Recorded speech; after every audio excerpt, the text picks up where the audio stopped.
comic, what I like to use is I like to use some like thicker paper. I use mechanical pencils, and I like using microns.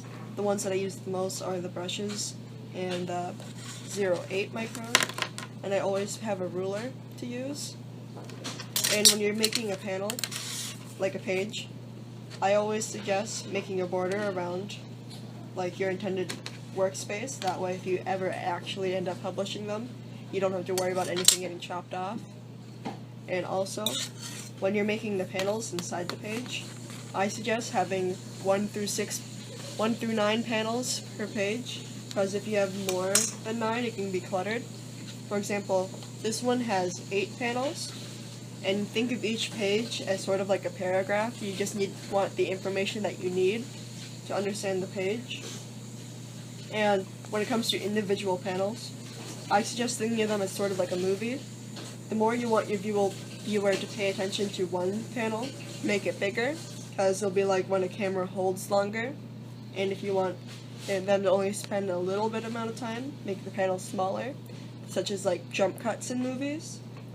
And when you want to express emotions, I suggest like use varying different angles. For example, if the character in this was just staring straight forward for all of these, you could get the emotion across, but by changing the angle, the emotion is more apparent and more dramatic. And by using varying angles when you're making the scenery, you can make like more dynamic looking pictures. So like you can see like more details of his entire house instead of just like one area, and it's more interesting because of that.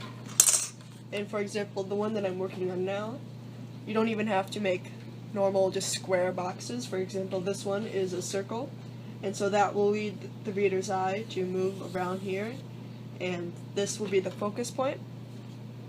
For example, if the character is like getting dressed, you can have them like doing all the steps here, and this one will be when they are like completely done and they're showing it off. And one of the ways I suggest to do it is to make thumbnails, which are small drawings so you know what you want to have on each page. Such as this one is the one that I'm working on now, but much smaller. And this is one of an action scene.